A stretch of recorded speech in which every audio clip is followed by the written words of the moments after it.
Welcome to the 3DownNation podcast. I'm Justin Dunk, joined by John Hodge and JC Abbott. You see, Hodge, that's the type of authentic energy that you need to put behind welcome. Make people feel like you're giving them a big old bear hug. I thought I did that last week. I feel like you're kind of just going through it. Welcome. You don't even have to say it. You guys do not have to say it. JC even said it when he was interviewing Amar Doman.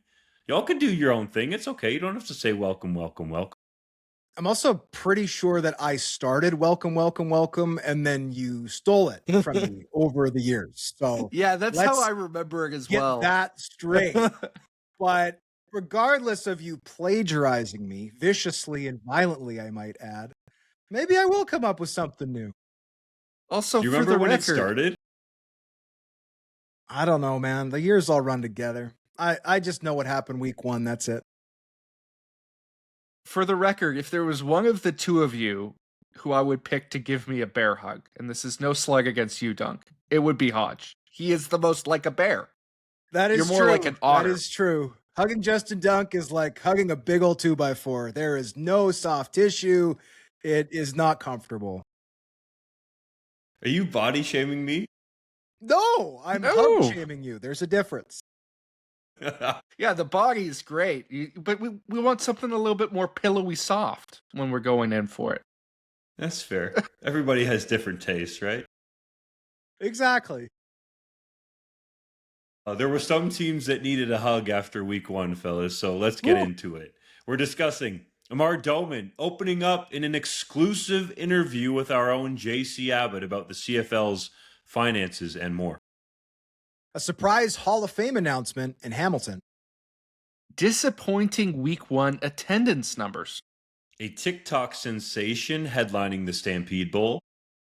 Unsolicited advice for DAZN in their first year as a CFL broadcaster. And further momentum behind CFL expansion in Quebec City. But first, the 2026 CFL season opened with a bang last week as there were 3 competitive games. The Montreal Alouettes required overtime to get past the Hamilton Tiger Cats. The Winnipeg Blue Bombers topped the Calgary Stampeders with a walk-off field goal. And the Edmonton Elks defeated the Ottawa Redblacks to move above 500 for the first time since, get this, 2019. In your opinion, which team looked the best in their debut, and which are you most concerned about? You know, I don't think, and it's early in the season, obviously only 1 week, but that any team looked particularly really good.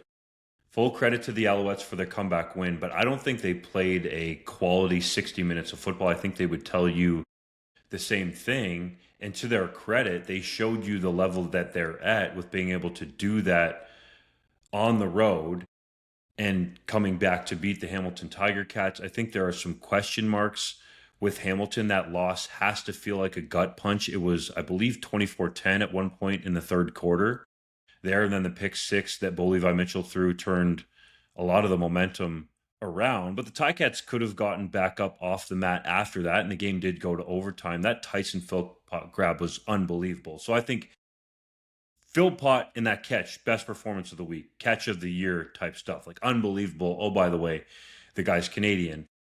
I don't think there was particularly any like great overall team performances.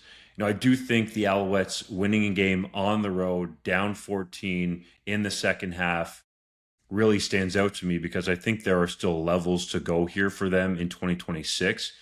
And honestly, the most concerning one to me, I hesitate to say this because Jeffrey's going to be in the comments here, but it was the Calgary Stampeders. You have the Winnipeg Blue Bombers who have some question marks, arguably going into the season with the new offensive coordinator, Tommy Condell. How's he going to mesh? Brady Oliveira goes for over 100 yards on just 15 carries. I know you're without Jalen Hutchings and Flo Ormalade, but if those two guys don't come back soon, are the Stampeders in trouble? I think that's a real question. And I felt like going into the season, yes, Jeffrey, that the Stampeders were under the radar, that we're getting disrespected going into 2026. But it's clear that those two players need to be on the field for that defense to really be a problem for opposing teams. So I need to see more from the Stampeders for them to back up what I thought was an under the radar team. So I suppose in a roundabout way, I'm answering your question, JC. The Alouettes for question 1, Stampeders for question 2.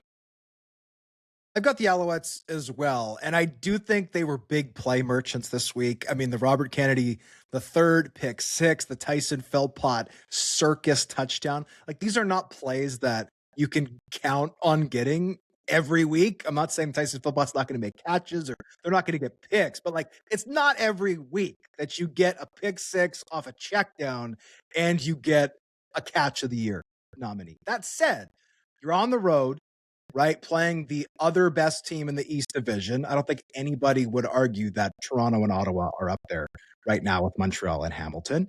And you get the win. So you gotta give the Alouettes credit. I thought Davis Alexander looked excellent, which is great news. I do still think that team is shaking off some of the rust that they showed in the preseason. They were awful in the preseason, but right now they were the number of the teams that played in week one. They were the top team on my ballot for power rankings. I'll give the Winnipeg Blue Bombers an honorable mention. Offensively, the Tommy Condell comeback offense was in full effect, right? I don't think Zach Collaros has the arm to be throwing the 50, 60-yard bombs anymore.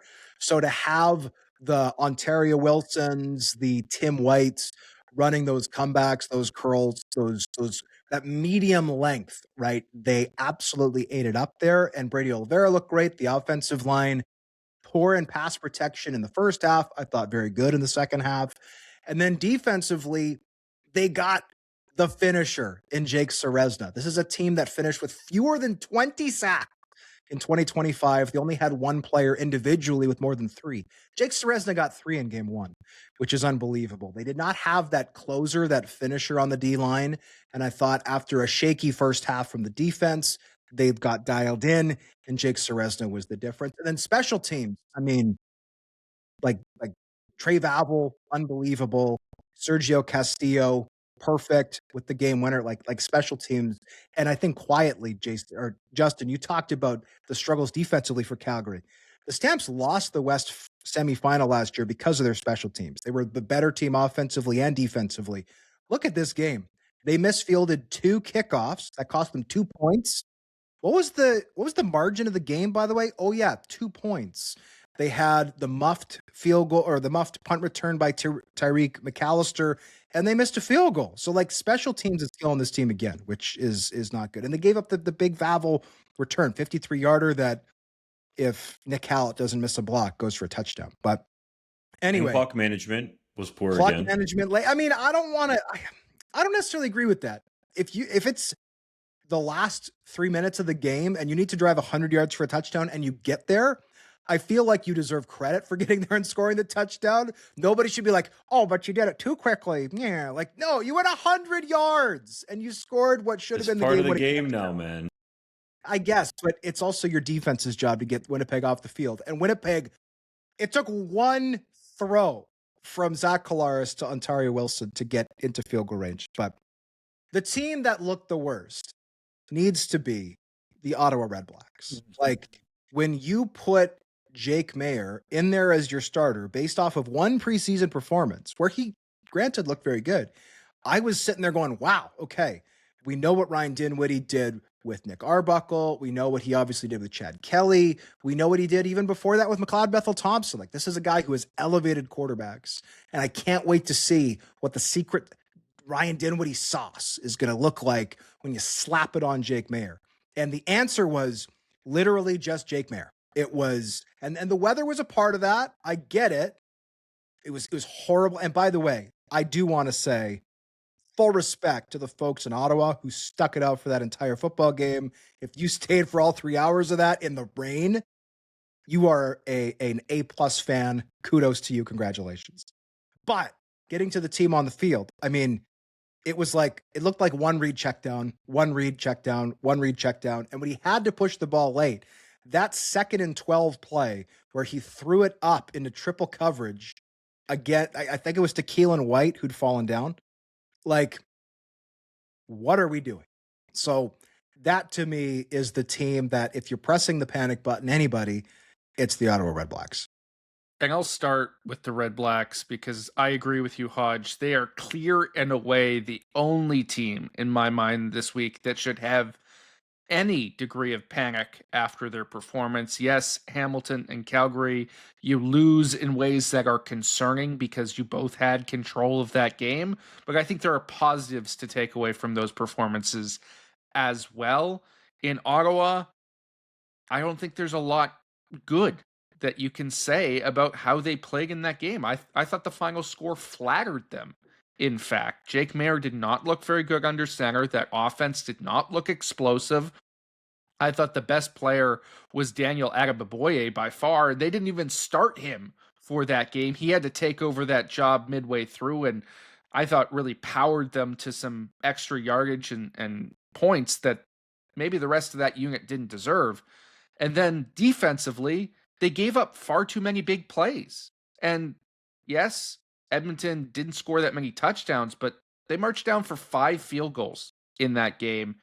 And the scoreline could have been a whole lot worse with how that new look defense was handling guys like Justin Rankin, who absolutely ripped them apart both on the ground and through the air, and Austin Mack, who had that spectacular touchdown catch as well. I just was not impressed by the Red Blacks' performance overall. I expect them to be a better team this year, but this was not a good early sign. And on the flip side, who looked the best? I also agree that it was the Montreal Alouettes because I think they are the team that showed they have the most room to grow because they won in comeback fashion with some very nice, big, explosive plays down the field, but they still make a ton of mistakes. And I think if you clean that up, it shows just how high this group can fly. But you guys already highlighted what they did well. I think the Edmonton Elks deserve credit. And yes, they beat the Red Blacks, but the fact that they are 1-0 for the first time since 2019, Mark Killam was under real pressure to get victories early in the season. He still is, but he was able to get it done. And I think most importantly for me, the new additions came as delivered, right? Malik Carney, I thought, looked very good on defense, had that one turnover on downs when he busted through for a tackle for loss. Didn't finish with a sack, but I thought was disruptive throughout the entire game. That's a huge check mark. I thought Nick Anderson looked fantastic at linebacker coming back from injury. I think he's going to take another step this year if he can stay healthy. And on the offensive side of the ball, that offensive line looked much improved, just as they hoped it would with all of those new additions. And Justin Rankin was sensational as always. And quite frankly, I think he is head and shoulders above everybody else as the best running back in the league, or at least the most explosive, because he can do things that nobody else can. And when you've got guys like Carter O'Donnell out there blocking for you 30 yards down the field, blowing up defensive backs, that's going to lead to some really exciting plays this year. I'm a lot higher now on the Edmonton Elks than I was coming into week one. I thought they checked a number of boxes for me in that first performance. Meh, I'll give a counterpoint here. Ottawa lost that game and played very poorly by 8 points. They were still within one score, had 2 fumbles, 2 turnover on downs. As you noted, Jake Maier didn't really play very well in a downpour.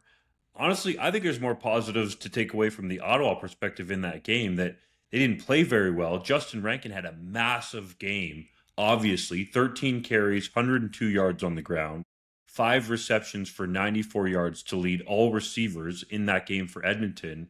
That adds up to 196 total offensive yards. Impressive. But if the Elks don't have Justin Rankin, do they win that football game? I don't think there's enough playmakers there. I look at Ottawa and I think, okay, at least you're targeting Geno Lewis in one-on-one situations with the football down the field. And I'm not saying it was a great performance by Jake Maier, but the offensive line looked pretty good, especially in pass protection. And you talked about the running backs a little bit. I think we need to open it up even more. Greg Bell has to be on the field for this team. whatever's going on there, they need to get him back. He's the highest paid American running back in the Canadian Football League. And I think it's gone under the radar that last year led the Canadian Football League in terms of running backs making receptions. So he's going to be a potential real key to this offense. But, yet again with Daniel Adeboboye, I think, how has this guy not gotten an opportunity to be a starter? What else does this guy have to do? Every single time that he's put in these situations where there's an injury, or in this case, Elijah Collins is benched because he had a fumble in this football game, he produces 12 carries for 87 yards, 7.3 yards per carry, and popped off a 30-yarder. Like, what does this guy have to do? Now, I understand that you went out and paid Greg Bell, and he's going to be your starter.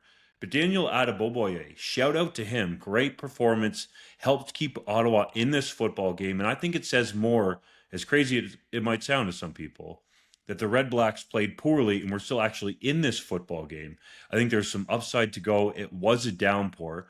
On the flip side, credit to Edmonton for fighting through that terrible weather there. And as Hodge alluded to, the fans, it was just over, I believe, 15,000 was the reported number at TD Place Stadium there in Ottawa that showed up in the downpour. However many were there, sitting through that and making it through that game all the way until the end, very well done. I give the Edmonton Elks more credit than Justin. I'm not going to heap praise on them like JC. I'm kind of in the middle. 14 penalties. Yikes. But I thought that the defensive prowess we saw develop late last season came into this one. Vincent Blanchard, I'm still not sold on, but he was very good in this game as their place kicker. I thought Javon Leake had some explosive returns. Like, the things that I thought this team would do well, they did well. I agree the offensive line was better. Defensively, I thought Malik Carney was highly impactful. I don't know how Malik Carney, by the way, hasn't ever had like a 20-sack season. Like, he plays like a 20-sack guy, and then he never seems to get the finish, which I think is a shame because stat-wise, he should be the best defensive end in the CFL, and he never is and is never even close. Like, he leads to a lot of cleanup sacks for other guys, but he never seems to be the finisher, which is too bad. But he's still a tremendous player, and I thought was very effective in this one. I will echo what Dunk said about Daniel Adeboboye. It's like, okay, what do we want from our linebacker or from our starting running back? We need him to be an effective runner. We want him to catch passes out of the backfield, and we want him to be a great pass blocker. And it's like, well, here's Daniel Adeboboye. He can do all those things. Okay, why isn't he starting? Is he like a jerk? It's like, no, he's actually like the nicest person ever. Okay, is he dumb? No, he's super smart. Like an incredibly intelligent person. And it's like, okay, but he's still not starting. No, we're going to start this unproven guy, and he's going to fumble the ball. And though Ryan Dinwiddie didn't name names, post-game he did say there was a play where they had the running back line up on the wrong side of the field. So I don't know if that was Collins or Adeboboye, but I think it's fair to speculate it's more likely the guy playing his first ever regular season game versus the guy who's been in Ryan Dinwiddie's system for many years, dating back to their time together in Toronto, and again, is a highly intelligent guy. So anyway, that doesn't make sense to me. But regardless, I think this week was illuminating. One of the advantages, as much as it was very silly in many ways for the league to start with only 3 games, it was nice to be able to focus a little more on each game. We're breaking down 6 teams instead of 8, which early in the year is nice to have a little bit of a smaller sample size and a amuse-bouche, as JC said in our picks. The saltiest thing for me, though, week 1, is that I picked all the games correctly, with the exception of Winnipeg-Calgary. I was going to change my pick to Winnipeg when Jalen Hutchings and Florida Malade were ruled out, and then people roasted me, like, you can't change your pick, which I don't really understand, so I didn't. You can change your pick. I should have just changed it. Though, if I changed it to Winnipeg and they lost, I would have gotten roasted even harder. So that's part of the reason I didn't pick it. So regardless, 2-1 to start the year. I'll be happy with that. We'll look to go 3-0 in week number 2. You gotta have courage of your convictions, Hodge. When you make your pick, you stick it out there. It's your word is your bond. You can't change that stuff. What are you talking about? We can't change what is just available digitally and hasn't been printed anywhere. Everyone knows editing text on the internet is impossible. I just want to shout out our resident betting expert, Adam Chernoff, who is new. His column will be featured on the site, usually every Wednesday or Thursday throughout the season. And he started the season 3-0 with a nice, tidy, if I'm understanding this right, plus 3.25 units up on those bets. So he is a sharp betting analyst. He has bet the NFL for 17 years now, has betting expertise, and is bringing that into the CFL realm. As I listen to JC breathe through his mouth over and over loudly in my ears. Despite the exciting football and the breathing to match it from JC, CFL attendance was a hot topic in week 1 thanks to some disappointing crowds. JC's not even moving right now, folks. He is stationary, breathing loudly through his mouth. Hamilton, wherever it's coming from, it's loud. I'm snorting like a dog, like a pug. I've got I think it was short coming airways. from Mustafar, where all of you Darth Vaders reside. There might be some Darth Vaders in Hamilton. I don't know how many of them showed up to the stadium. The Ticats drew 18,577 fans on Thursday.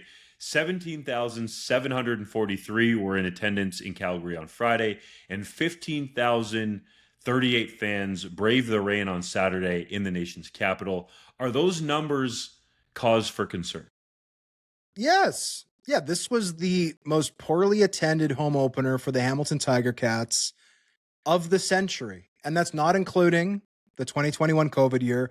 That's not including the time this team spent at Ron Joyce Stadium at McMaster University while what was then dubbed Tim Hortons Field was being constructed.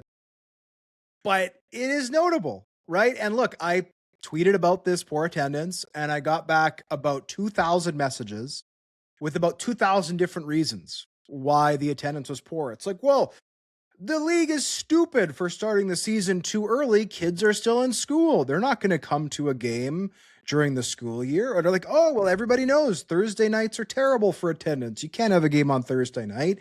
And then it's like, oh, well, no one even knew this game was happening. The league doesn't market itself. And then it's like, oh, well, people don't like attending games played against Montreal. Everyone knows you have to have the BC Lions in town. Like the list goes on of these different reasons, and I think, for lack of a better term, excuses that were made to explain the poor attendance in Hamilton. And look, I get the economy's tight. That was another reason that came up. And I know that tickets have gotten more expensive. And also, by the way, if I was a season ticket holder in Hamilton, where my view of their big, beautiful screen was replaced by a cheap-looking tin roof that looks like it would be blisteringly hot to sit underneath in that news-sponsored quote-unquote deluxe zone, which, by the way, you can't even see anything from field level at the end zone. I don't know why anybody would want to sit there.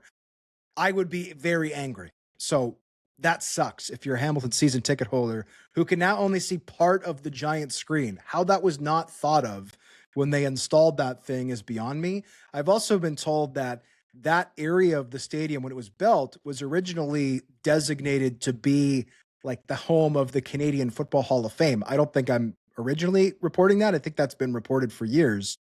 I don't know why that project eventually fell apart and they decided to build this big giant behemoth of a shed, for lack of a better term. But it doesn't make any sense to me. It looks kind of nice in the renderings, and then you see it in, at least on television, and it's like, it looks okay. And then you see the angles that it's done for fans, and it's like, no, this is terrible. I don't get this. But regardless, the attendance was a bad look. And I think we all expected to see a lot of empty seats in McMahon. It's too big for what the Stampeders need, and their attendance has been waning. This was, for the record, the least attended game in Calgary for a home opener this century, though it was not that far behind some recent years. So we know the Stampeders told us just a week ago that their season ticket base is higher this year than it was last year. Like, it seems like they are trending in the right direction ticket-wise. This was not a great start for them, though, at least in week 1. Ottawa, this team hasn't won games consistently in a decade, and it was a monsoon. So I'm not concerned about the Ottawa attendance. I don't think that's a surprise.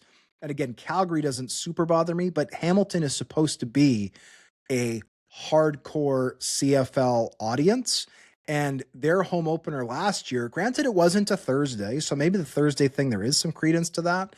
but their home opener sold way better. And season long, they averaged almost 23,000 fans last year, and they made the East Final. So, like, this is a team that's been good recently. They sold well all last year. And to come into this year with good weather, it looked like a beautiful night in Hamilton.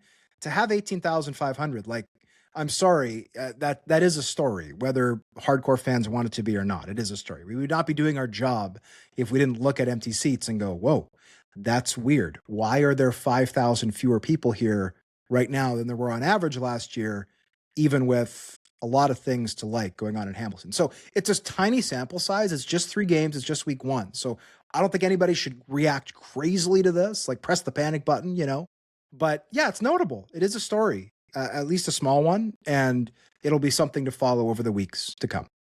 There's no reason to panic here, but the attendance in Hamilton is inexcusable. Like, there is no reason that you can use to justify having that few people there at a marquee CFL venue to watch a good football team open the season against another very good football team. This should have been a packed house, and I think the Ticats need to look deep within to determine why it wasn't, because even with Thursdays being a bit of a challenge while school is still on, I don't find that to be a compelling reason why you can't have over 20,000 in the house for this game. That is truly an abomination. McMahon, I understand, it's part of the trend in Calgary. That stadium is terrible. Ottawa, I also understand that team has been terrible on the field. And as you mentioned, Hodge, it was a monsoon. Nobody wants to be sitting out there in the rain. And the fans that did and stuck around, as we've mentioned already, should be applauded for that. But in Hamilton, this was a terrible, terrible display. Now, I've heard a lot of people come into our comments or in this discussion on Twitter saying, well, the league is getting what it is due because of the rule changes. This is an example of people staying away because they are against the changes that will come in next season. I don't believe that's true. Perhaps it is. If this trend continues, maybe we can reach those conclusions. I don't think that's the likeliest scenario based on what we've reported on as the feedback from fans and season ticket holders across the league. I don't think there is some mass exodus here. But it is a concern, and it's perhaps a good thing to highlight and illustrate why the league needs to be so aggressive and innovative in finding different revenue streams, including upping the broadcast deal as they have just done, because I think in general, it's harder to sell live sports than it's ever been. It's a challenge both for people financially and just out of a manner of convenience. People are less willing to go out and enjoy these games. So you better be innovative in how you display the product, and you better maximize the other avenues of your business, because being a gate-driven league, as the CFL has been for so long, is not sustainable in the modern world. I think some disappointing numbers like we saw this week prove that. It was surprising to see that small crowd in Hamilton. And I think even more so when you consider the teams matching up. Those teams played in the East Final not long ago. The Alouettes were the team that knocked the Ticats from the playoffs, in an upset. And also the quarterback matchup. You have Bo Levi Mitchell on one side, who was a finalist for MOP, led the CFL in passing yards, just edging out Nathan Rourke. I believe he led the CFL in passing touchdowns as well last year, going up against Davis Alexander, who I don't think he really wants to hear it anymore, but was undefeated in the regular season. And that was high-level quarterback play. You talk to people around the league, and you go from watching that game, for example, and this is no disrespect, this is just what people are saying in the league, to watching, and it wasn't a downpour, but the quarterback play that was on display elsewhere, let's just say, that was high level, ultra high level, especially from Davis Alexander. That was a special performance in a comeback effort. Davis Alexander is definitely one to watch in the MOP race. Yes, I know it's early, but this dude, if he's healthy, has shown he's among the best quarterbacks in the Canadian Football League. So when you consider the quarterback matchup, which can really be a draw. The weather in Southern Ontario has been absolutely beautiful for, over a week now, really. There hasn't been much of a drop of rain, and specifically on that night, Thursday night football in the Hammer, you would expect more people to be there for a season opener with a Ticats team that has a real shot to contend for a Grey Cup. So is it a trend? No, it's a small sample size. It's just 1 week. It's worth monitoring. I'll echo what Hodge and JC said. But I do think if it does continue, that question will become more and more legitimate. Are people staying away? Are the hardcores specifically staying away to make their voices heard, let's say, for lack of a better term, with respect to the structural changes that the league seems like it's marching toward in 2027? Well, and I know we're not in summer holidays for schools, but we are in a summer. Like, I'm sitting in Winnipeg, it's 30 degrees outside. So if the CFL, which it very clearly has said multiple times now, wants to move forward as a summer league, right? We're kicking off Victoria Day long weekend next year. If people stay away and then attendance explodes in July, like, that calls into question, should this league actually be starting earlier, right? So, and yeah, by the way, I don't for a second buy the fact that 5,000 people in Hamilton stayed home going, yeah, I don't like these new clock rules. No, I'm staying home because the clock is very slightly faster. I have to see 5 more plays than I would have last year. I don't think it's the clock rules. Home. I think it's 2027. I know. I'm being a little facetious. I'm sure there's at least one person who canceled their ticket and didn't go to the game because the rule changes. I'm sure that at least one person exists. That's fair.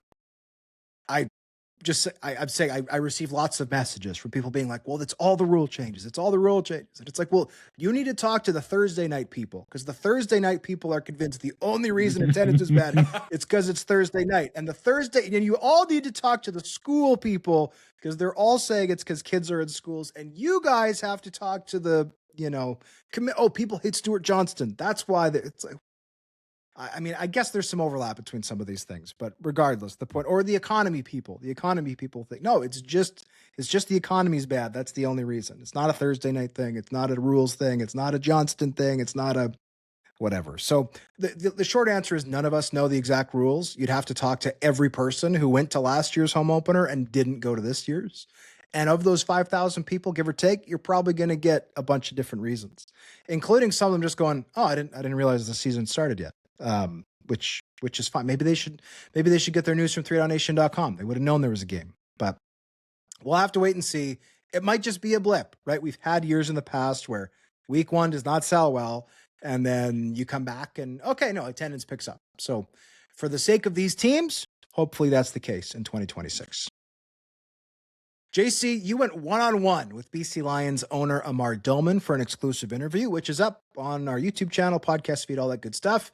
In a broad-ranging discussion, he expressed optimism about the CFL's finances and management under Commissioner Stuart Johnston, while indicating the Lions are on track to becoming profitable. What struck you most during your conversation? Big part for me was Amar Doman saying the quiet part out loud. I asked him point blank about this persistent narrative that only 2 of the CFL's 9 teams, meaning Saskatchewan and Winnipeg, are profitable. And he very much poo-pooed that idea. He said, well, there's a lot of tax reasons why a private business would want to pull money from one area or report certain things.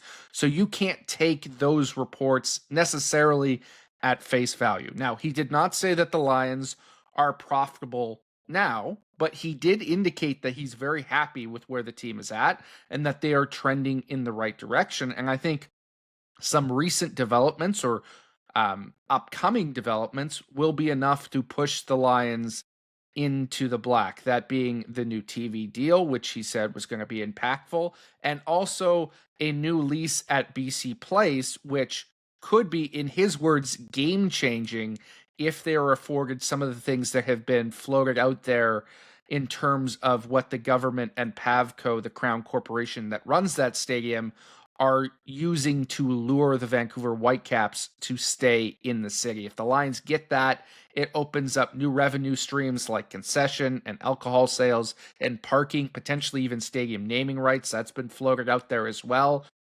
any one of those things or a couple of them would change the bottom line for this franchise. So it was nice to see the optimism from Doman from the league standpoint as a whole, as well as individually for his own franchise.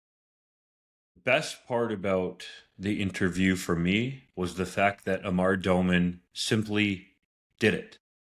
Transparency, answering questions for the most part fairly directly, and allowing fans to gain a deeper understanding for the BC Lions and in some cases the Canadian Football League. Full credit to Amar Doman for doing this interview with our guy JC Abbott. When going into it, he knows that JC is going to ask legitimate, pertinent, fair questions. And I thought it was very enlightening from Doman's perspective on a number of fronts. So that's where I want to focus my comments on this topic. And I'll go so far as to say, I wish we heard from other owners and the people on the Board of Governors more often. Right? There's so much secrecy around the Canadian Football League. I think if there's more transparency, fans gain a better understanding, and that can help your overall business. I'm happy to have the owners out there laugh at that or call me and tell me that I'm silly for saying that. But I truly believe it. I think the fans would agree. So as simple as it was, credit to Amar Doman for showing up, setting the example for the rest of the Board of Governors that when that question gets asked, if he's available, it actually happens, comes to fruition. And again, I believe brings the fans closer to the team, especially in BC, and some of the CFL fans closer to the league that they love with a greater understanding that, oh, perhaps no, 2 of the 9 teams in a league that a lot of people love, it's more than that make money or that are close to profitable or perhaps are profitable. Full credit to Amar Doman for his transparency. And again, I'll say it, for simply showing up. Well, and I'll address that too. I think we aired a little bit. This would be like 6 weeks ago or so when the CFL announced the playoff changes, because we were critical that Stuart Johnston was not made available to us. And I think we should have been more specific, which is to say Stuart Johnston was not made available, period. Right? And it's one thing if we get turned down for an interview in particular, but like there are people who are influential people in the league who are on the Board of Governors or whatever, and they've not done an interview in 20 years. Right? And obviously we want the interview. We'll happily take it. We would like to get the interview over competitors. But if you're not talking to anybody, it's like, well, what are you doing to promote your product or be transparent about your product or educate people about your product? So now Johnston did speak with us after the TV deal was announced. It's possible he didn't want to do media during the playoff announcement because he didn't want to have to answer questions about the TV deal, which presumably by that point was essentially done, and they're waiting to strategically announce it with the positive news about the dollar figure and all those things. He did do some media though, right? But he went on TSN radio and talked about the playoff structure on the draft. He spoke to the rights holder. I think that's it. He spoke to the rights holder. I just want to make sure we get it right. And you are correct. He did one media availability, or he did one interview on TSN radio, which, I mean, TSN has spent hundreds of millions of dollars on CFL rights over the last 10, 20 years. It makes sense that he does that interview. I would have been upset if we'd been told no, and then he did a 20 interview tour with everybody else. That's not what happened. And we did get him when he did his tour for the television rights deal that was announced a few weeks ago. So Amar Doman is not just transparent and not just a tremendous owner, but he's also available, which I love. I will echo that. I thought JC did a fantastic job with the interview. I enjoyed it tremendously, and I really liked the written piece you wrote off of it.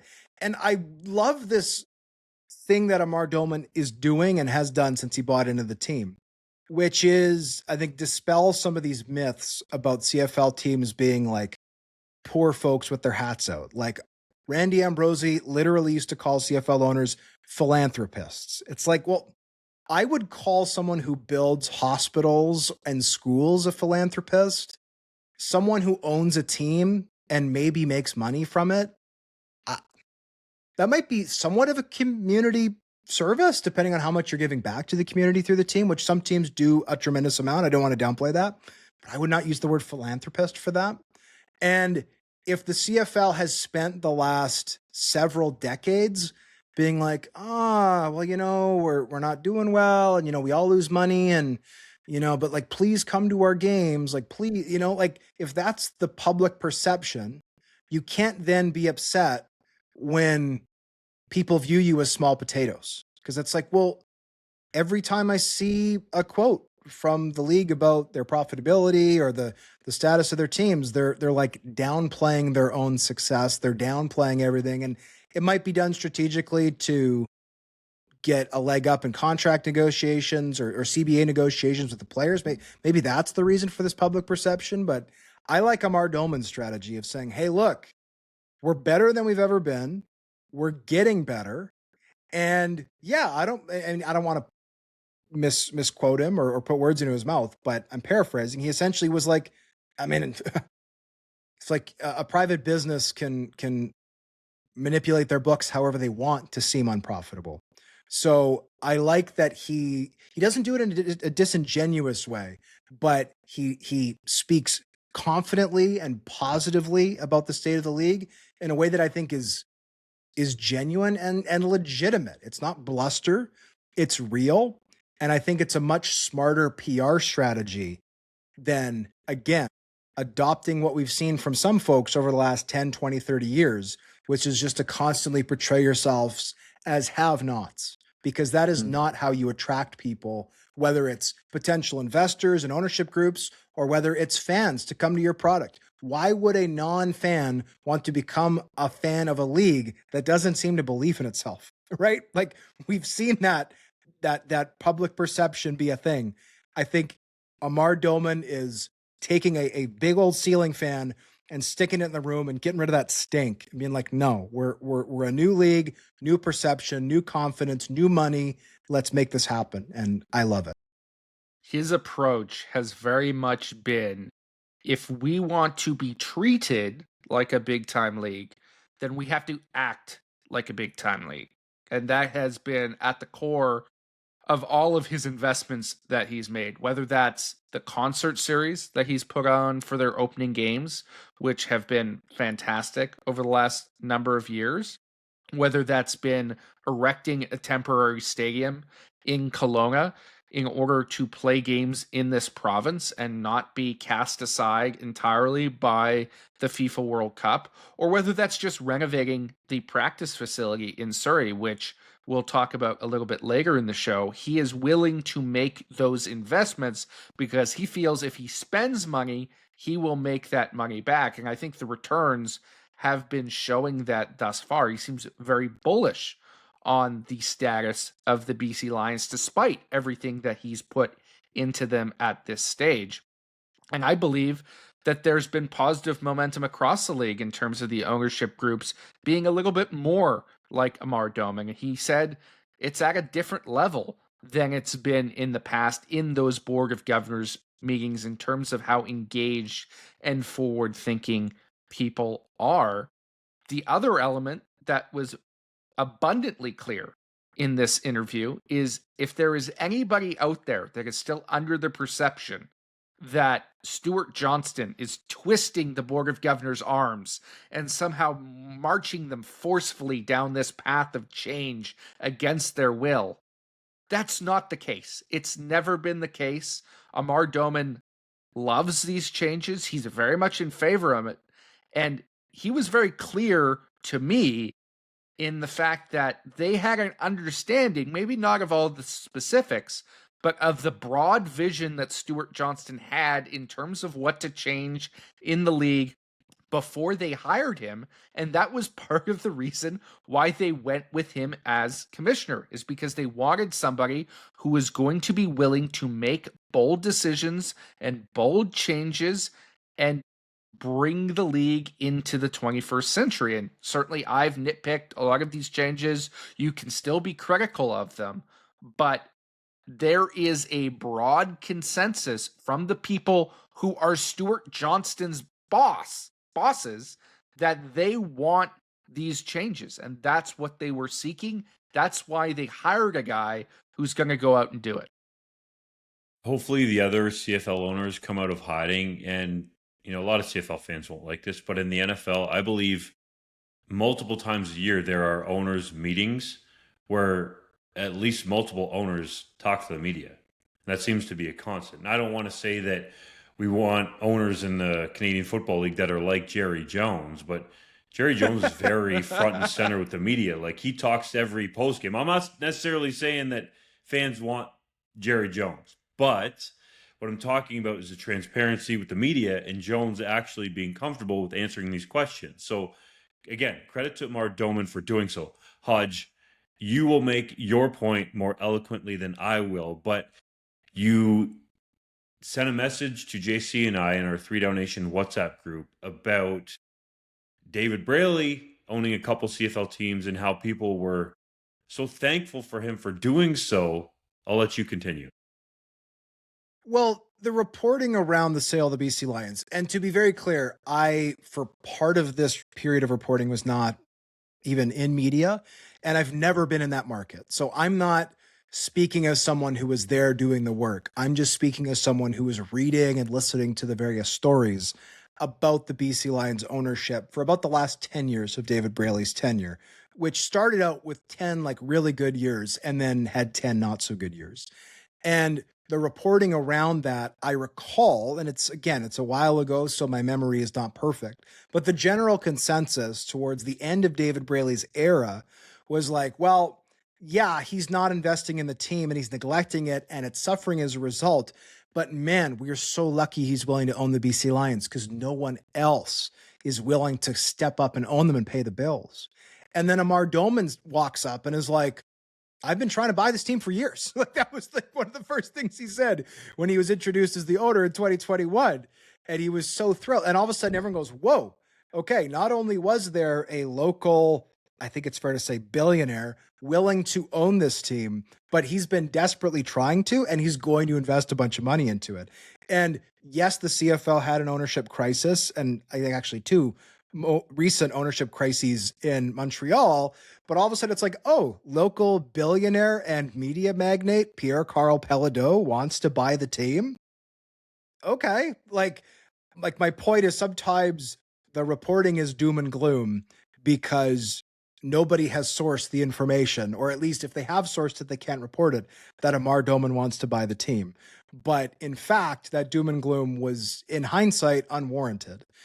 And that's because we've seen what he's done over the last almost 5 years now in taking this team to, I think he's improved their attendance like 60% from the end of David Braley's tenure, with all of the added bad benefits. Like, we've seen the remarkable work they've done with their practice facility in Surrey and the concert series, the investment and everything, right? A great Grey Cup, 2024 Grey Cup, a fantastic Grey Cup, maybe the best one I've covered, right? Unbelievable experience. So the point is, painting your league negatively in a public light is a weird strategy, to say it the short way. And it's one that was used for a long time, particularly in some markets. And it's probably good that mentality seems to be going the way of the dodo, because when you paint yourselves as have-nots, it's only a matter of time before everyone goes, oh yeah, I guess you guys, like, what? Why would I watch a league that doesn't see itself as being legitimate in a way? So I think that's a very valid point, Hodge. I do think it needs to be taken with the caveat that we don't know where Amar Doman's ownership of this franchise will go. David Braley's ownership at the start of his tenure in BC was a much different level of investment and tone than it was at the end, right? This is a guy who very much did come in and save the franchise and sent attendance through the roof and reinvigorated BC Place and did all those things before getting tired of the losses. And eventually, by the end, I don't think he was a particularly good owner for the franchise. Amar Doman is still 5 years in to his tenure. We don't know where he will go from here, but the early returns have been very positive. And I think the situations that you're seeing play out in BC and Montreal right now have flown in the face of a narrative that has persisted around the CFL for a long time, which is that this league struggles in its big three markets. And I think the reality is when at least two of those markets have strong local ownership, as we see right now, they can be some of the strongest in the CFL. BC was what, third in attendance last year? That's correct. And they're continuing to trend in the right direction. That's not a weak CFL market. Now, it's not going to be Regina or Winnipeg, but it is still a good CFL city. It just needs the right tender love and care. Toronto might be a different beast, but I don't think that is the narrative that gets floated out about this league so consistently. And we're seeing people come in now who have the wherewithal and the funds, and most importantly, the passion to change that.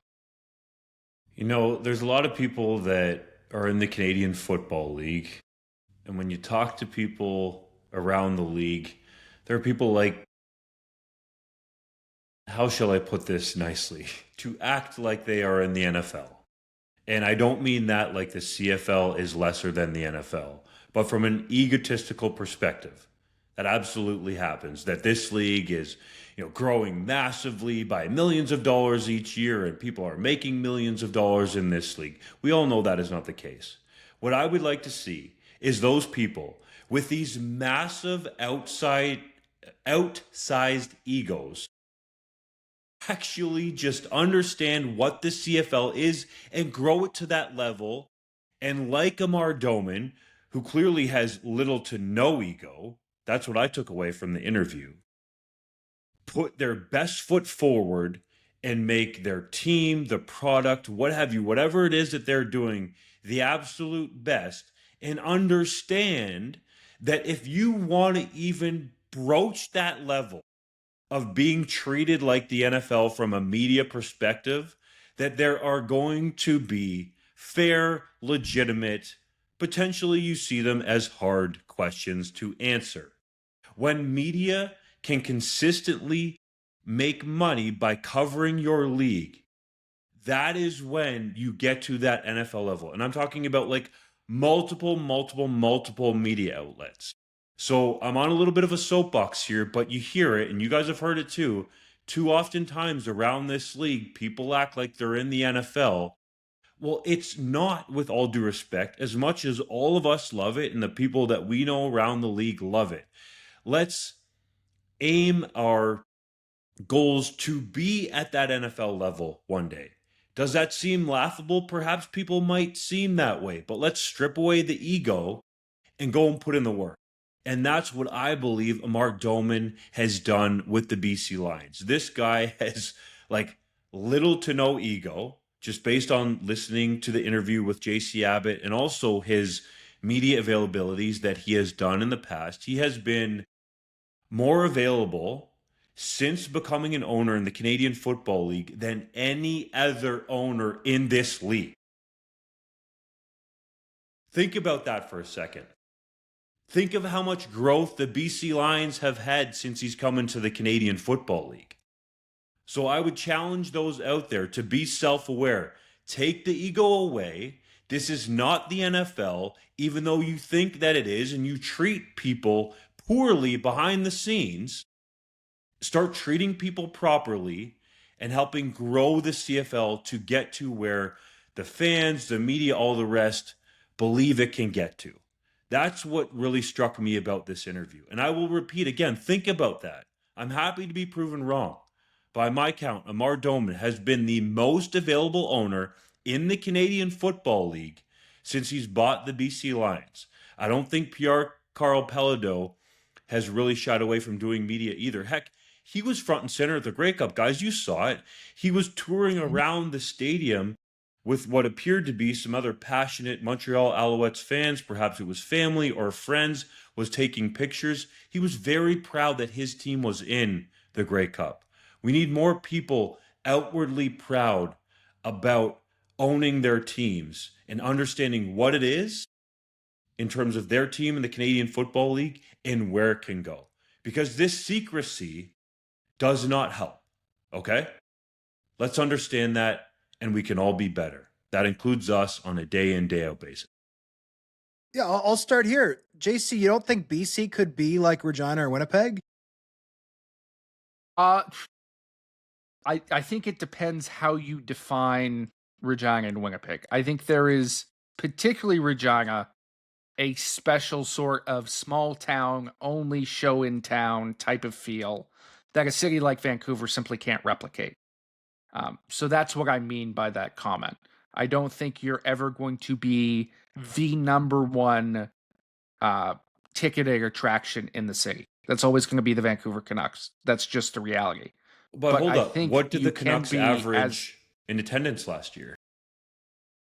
I don't know Last that season, off I the top should of say. my The head. Canucks sucked, bro. It's also a different I get dynamic it. in terms of the It's number of different. games that you've got to But fill. I'm just saying, right? look at And Winnipeg, the size same of the thing. venue. The Bombers outdraw the Jets. Like, let's get over this perception here, And they, right? well, I The mean, Canucks they obviously sucked. outdraw the Bombers. Obviously, outdraw the Jets because the Jets arena is relatively small. But in terms of percentage of tickets sold, the Bombers sold 100% of their tickets, and the Jets sold far less than 100%. So I think that is a decent comp. But the point I'm making is like the Lions only averaged 1,300 tickets per game fewer sold, well, distributed in 2025 than the Riders. Like that is not a big gap. And yes, of the 28,000 and change that showed up to Riders games, a lot more like died in the wool CFL hardcore than the 27 and change who showed up to the Lions game, some of which came to listen to 50 Cent for a little bit and then left at halftime. Like, yes, I'm not denying that, but it was thought not that long ago, like 6-7 years ago, like, oh, the CFL is dead in Vancouver and it's never coming back. Well, it's come back. Why can't we have 40,000 people in BC Place Stadium every week? I'm not saying that's going to happen in 2026 or even by 2030, but like if this team maintains its trajectory, I don't think we should think it's impossible that it could be the biggest market in the CFL. I mean, again, it's not a prediction and it could go the other way. Nobody knows the future, but I don't think we should just assume that it's impossible over a decade-long span. Over a decade, you can achieve anything, right? We've seen a collapse the other way in Edmonton over the last 10 years. Who's to say you can't have a massive growth over 10 years, right? Let's not assume things. I think we always get in trouble when we assume things. I'm not saying that's what you've done here, JC. I'm just giving an example, right? We as the media assume, and I'm including us in this criticism, we assume 2 out of 10 teams make money. And then we say that publicly. And it's like, what is that based on? 2 out of 9. We don't have a 10th yet. But sorry, 2 out of 9. 2 of 9. 2 teams make money, 7 lose money. That's what the next section's about. Right. We just say that, right? We just say that. And then it's like, well, is this factual? We don't know. Why media should not be saying things that aren't factual unless it is clear that this is an editorial, right? So, anyways, I digress. According to a report from respected Quebec talk radio host Sylvain Bouchard, talks have been progressing for over a year between the CFL and a group of potential investors in Quebec City.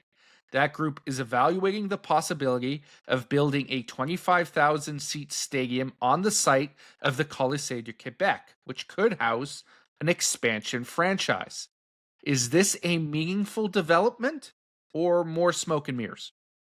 I think there's smoke here, and it's smoke that could lead to an expansion fire, if you will, because the more that we hear about Quebec City, Randy Ambrosie started to point the expansion talks away from Halifax and to the Quebec capital, the more that it seems like a legitimate possibility. There is still a long way to go, but this report by Mr. Bouchard was excellent. There was a lot of detail in there, and it seems like the CFL is very interested in Quebec City, and this potential investors group is interested in bringing the CFL to Quebec City. And if you're talking about a stadium, people who listen to the podcast by now should know stadium before team. So if we're talking about a stadium, then perhaps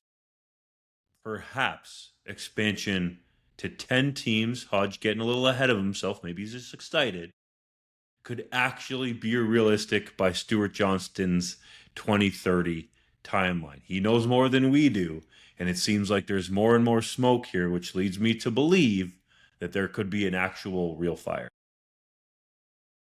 Yeah, I've done a little bit of poking around this topic, and the theme that I've kind of understood is Randy Ambrosie's focus, and we saw this with the attempt to go to Halifax, was his strategy was more based on, okay, this is one potential group that could own the team. Let's see how far we can get down the line with them. And he would more zero in on one potential partner. Whereas Stuart Johnston, from what my sources have told me, is more of an opposite approach, which is anybody who shows interest, let's entertain all possibilities, because by doing that, you can potentially create competition, right, between different ownership groups. And competition breeds urgency, right? And urgency will theoretically bring higher expansion fees, better investment from potential ownership groups. And if potentially even you have an ownership group that's unsuccessful in the first bid, let's say we do get a Quebec City team, and the second place, if there is such thing, a second place prospective ownership group that just misses out on getting to own the team, well, maybe that's an ownership group that then says, hey, but listen, we're happy to own a team even if it's in a different marketplace, right? And so I think if this is true, and I've not spoken with the commissioner about this, but if that is an accurate reflection of what is happening in the league office, I think it's a smart strategy, right? Because if you put all your eggs in a particular ownership group basket, what happens then is if nothing goes through, you have now come up completely bust, right? If you put your eggs in one basket and eggs don't hatch, you're in trouble. Whereas if you are able to work and be more dynamic and have multiple irons in the fire, so to speak, and you're willing to walk down the path with as many prospective groups as possible, all of a sudden you are more likely, I think, to get a winner, right? Because they're now competing against each other rather than just making a decision, do we do it or not? And you might even get, I don't know if I want to use the word lucky, but you can potentially find yourself in a situation where there's multiple parties willing to execute, and you could potentially not just go from 9 to 10, but 9 to 11, or maybe not the same year, but over time, you could get to 11 or even 12, right? I think the two top markets obviously are Quebec City and Halifax. I still believe, and Stuart Johnston has said this publicly, that the U.S. is not part of the equation. I don't know where a 12th Canadian team goes. But if the CFL is successful at getting from 9 to 10 teams, I think that could potentially even usher in. It's being discussed. It's potentially being talked about as this could usher in a golden age of expansion where we're now getting to an even 12 teams, which would be an absolute dream, I think, for the league and all of its stakeholders to grow this league substantially. So obviously that's not a 3-5 year thing. I think that's a 10 to 20 year thing, but still, I don't think it's insane as long as you're keeping that timeline in mind to potentially be talking about a league that big. First step is to get to 10. And yes, I think Bouchard deserves a ton of success, a credit for this report. And I do believe that there is meaningful action behind the scenes. Does that mean l'Attaque de Québec, apologies for the pronunciation, will be on the field in 2028? Remains to be seen. I don't want anybody to think this is guaranteed, because when guarantees are made and action doesn't happen, everybody's disappointed. But I do think there is quiet optimism from multiple parties behind the scenes. Bouchard was fairly clear in his reporting that nothing is finalized here. There's been no proposals to government yet, but there have been multiple meetings with the CFL. There is vetting taking place in terms of this group, and there is a sense of general optimism from people within the CFL that this will get done. It's a long way still to go, but this, to me, is the most compelling report we've had in years about the potential of expansion. And the location on the site of the Colisée, which is going to be demolished in 2027. Anyway, for the uninitiated, this is the hockey arena where the Quebec Nordiques used to play that has now been replaced by the Videotron Center next door, which of course is owned by Quebecor, which is owned by Pierre-Carl Pelledo, who owns the Montreal Alouettes, makes this a perfect location to put a stadium. And it would appear that Pierre-Carl Pelledo, despite the fact that it would split interest within Quebec away from the Montreal Alouettes, is in favor of having an expansion team in Quebec City. And if you've got him in favor, Jacques Tanguay in favor, as we have seen in previous reports, and Stuart Johnston pushing towards Quebec City as the best expansion option, I think that there is a chance that this gets done in the near future, because Quebec has shown with things like the Videotron Center that they're a little bit more open than some of the other provinces in terms of the willingness to spend some public funds on infrastructure, and that they will be potentially intrigued by the possibility of having a second CFL franchise in the province. The other thing I should note, I did discuss this in my interview with Amar Doman, and he spent most of his answer to that question sort of downplaying it, saying I'll leave it up to Stuart Johnston's public comments to determine these things, and that they will go forward with whatever the situation ends up being. But there is a line buried in his answer that I think is particularly insightful, because he says, and I quote here, "I can tell you that things are moving down the track with a certain party." To me, that's confirmation of what Bouchard is saying, at least in the sense that there are multiple conversations happening with a particular group. Doman appears to be aware of them. Whether those manifest, we will have to see. But this is extremely good news to anyone who wants a 10th CFL team.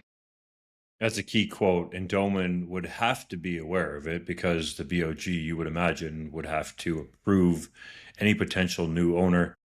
I'll say, as much as it seems like Hodge is excited about 12, let's get to 10 healthy franchises first before we get to 12. I realize if we get to 10, the people are going to get excited, and especially if it goes well.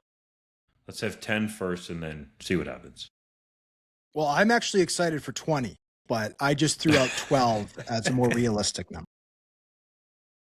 Oh, the Moose Jaw Maniacs are coming right around the corner. I'm actually more of a Red Deer Renegade guy myself, and they're going to use the Renegades logo that's behind me. They're going to use that one.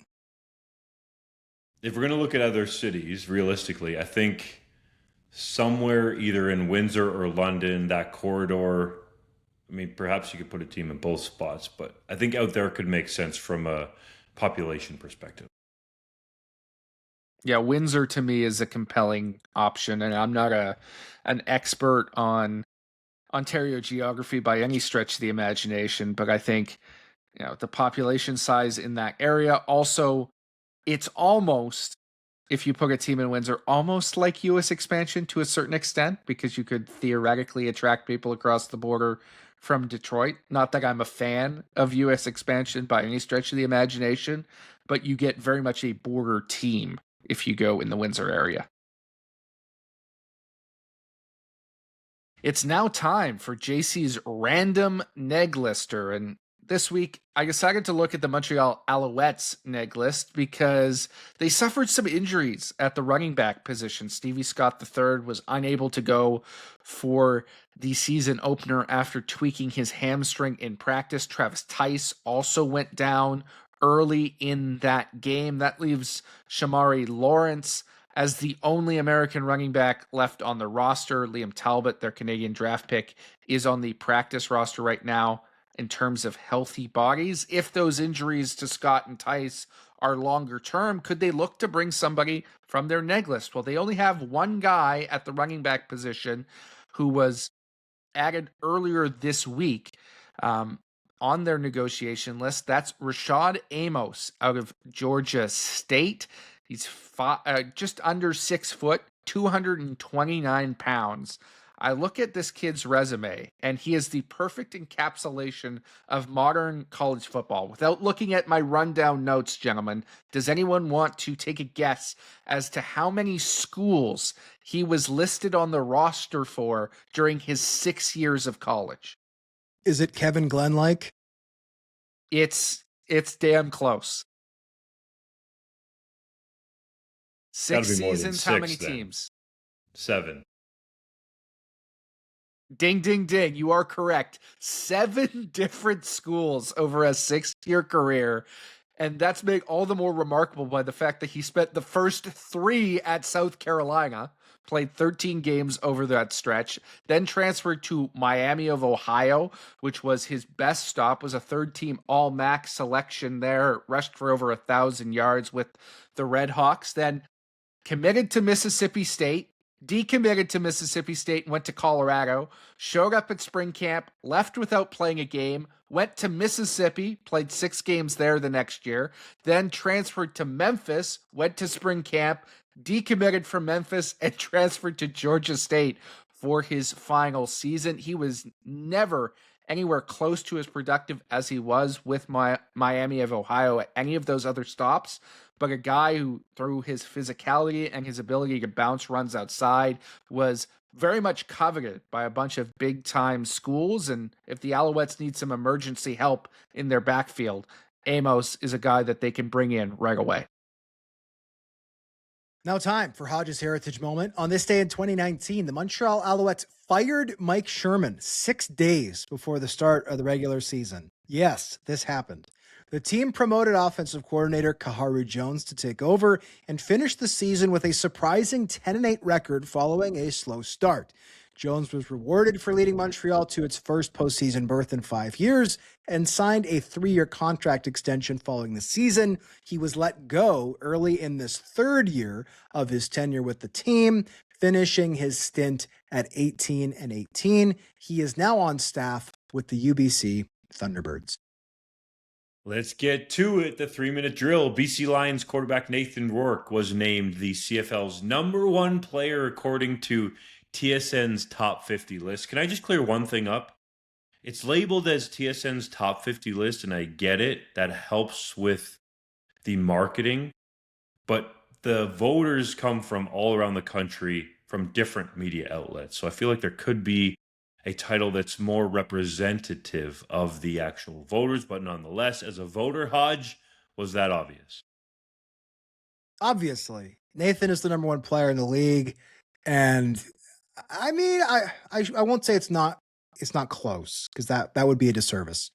But he's clearly the #1 player in the league, and I don't think you can argue against that reasonably. The BC Lions have unveiled new white away uniforms, which the team has dubbed Pacific Frost, which also to me sounds like a sports drink flavor. Do you like the look? You know, I'm not sold on the look quite yet, and I think the numbers are going to be a little bit difficult to see for media members and certainly the play-by-play call. But I do believe that these will sell very well. When I was coaching high school football, our kids were crazy about the all-white look. They begged to wear our away uniforms at home. I think these are going to sell like hotcakes. 2019 Most Outstanding Player Brandon Banks was surprised live at Hamilton Stadium and on national television with his selection for the Canadian Football Hall of Fame. Is he a deserving first ballot inductee? All due respect to Speedy B, and I love how this was done by TSN and the league and whoever was involved. Great idea. But Brandon Banks is a first ballot Hall of Famer, man, that seems like a stretch. Former receiver Bralon Addison has been hired as a full-time assistant coach by Winnipeg after participating in the Canadian Football League's Diversity in Football Internship Program. Is that a fit? It absolutely is. The receiving coaching in Winnipeg in 2025 was not good enough. I think Bralon Addison can help with that. And also, him and offensive coordinator Tommy Condell go way back. They spent years together in Hamilton, years together in Ottawa. I think Addison can really help teach this system to the Blue Bombers roster. Amar Doman told you, JC, that he still doesn't believe Tommy Neal's game-winning touchdown in the West Final was a catch. Is he onto something? No, it was absolutely a catch, but I do applaud Amar Doman for his passion and the courage of his convictions for still believing this when all evidence points to the contrary. CFL legend Matt Dunnigan is on the ballot for the College Football Hall of Fame this year. Should he get in? Let me read you Matt Dunnigan's NCAA football stats, and you can decide. I'm talking to the people out there. 29 games played or dressed. 4,167 yards passed for. 17 touchdowns and 35 interceptions. If I had that kind of touchdown to interception ratio at the University of Guelph, my butt would have been on the bench. Yes, everybody out there, drink, but it's facts. Think about that. His completion percentage was sub 50, 47.5%. Now, I'm not taking a shot at Matt Dunnigan as a quarterback. To me, that just seems unbelievable that he had those kind of numbers in the NCAA and then went on to get a legitimate shot in the Canadian Football League when so many, yes, get out the soapbox, Canadian quarterbacks who had better completion percentage, more yardage, more passing touchdowns, a better TD to INT ratio, can't get a fair shake like Arnaud Desjardins out here. Come on, bro. Country music star I like how we brought that to Canadian quarterbacks for no reason. Yes. Dasha went 49 times platinum after one of her singles went viral on TikTok, has been booked as the halftime act for the second annual Stampede Bowl. Does she get your boots at tapping, Hodge? I've never heard of this artist, and I don't know how one goes platinum on TikTok, but I think this seems like a great pick for the Stampeders. She's young, presumably young people like her music, and you want to attract young fans. So I'll give it a thumbs up, though I will not pretend to be an expert on her music. The BC Lions unveiled their renovated practice facility last week. Is it as impressive as it looks? It really is. It's a complete remodel. I think it's going to be great for the team. But the most impressive part, Amar Doman paid for this with the understanding that they might be out of this building as soon as next year. He still wants an entirely new practice facility. The team needs it, but he wanted this as the short-term stopgap anyway, and it is very, very impressive. Receiver Jalen Philpott told you, Dunk, that the Calgary Stampeders wanted to play the Saskatchewan Roughriders in the playoffs last year, but never got the chance. Did the Riders dodge a bullet? Perhaps. There was a lot of chatter in Riderville amongst the green and white fans that they wanted no business of playing the Calgary Stampeders. And you look at the margins of defeat the Riders suffered against Calgary last year in the regular season. Those were substantial. We'll see how it turns out in 2026, though. I think this could be some bulletin board material for the Calgary Stampeders. No, what am I talking about? I can't even speak today, bro. For the Saskatchewan Roughriders. Moving on. Canadian offensive lineman Sidy Sow has been waived by the Houston Texans. Could the Saskatchewan Roughriders be seeing their CFL draft pick in the near future? Maybe. For the record, I reached out to Sow's agent. I have not heard back. I would imagine at this point he's still waiting on an NFL opportunity, but he's only 28. So if he wants to keep playing for the next 5 to 10 years, the CFL might be in his future. Our contributor, Joel Gasson, wrote a column this week giving DAZN unsolicited advice for their CFL broadcasts in 2027. If you could give them one piece of advice, JC, what would it be? Hire qualified, engaging analysts. That doesn't necessarily mean the biggest names, although it can be, but we need people who know how to deliver a point and speak eloquently and have good chemistry together on our television sets. Sometimes that has been lacking. CFL Commissioner Stuart Johnston has set a target of September for the release of the league's new website and app. Is he moving the metaphorical goalposts this time? Absolutely. Wasn't it supposed to be done by kickoff of the 2026 regular season? I don't think they ever said that publicly. My understanding from what I learned at Combine is they were hopeful for week 1. And there's a big difference between week 1 and September, but I don't know that they set a public goal of that. So I don't want to put words into the league's mouth. Fair. Let's not do that. But either way, when game 1 of your season kicks off, the CFL live game tracker should work right from the jump. Just say that's correct. Simon Fraser University has been accepted as a member of U Sports, but still have no plans to reinstitute their football program. Does that make any sense whatsoever? I mean, it does, sadly, because they just seem to hate football and not respect it or want it to be. They're entitled to run their university how they want to run it. But obviously for the football community, it's disappointing. This was a once great program that struggled for years and years and years.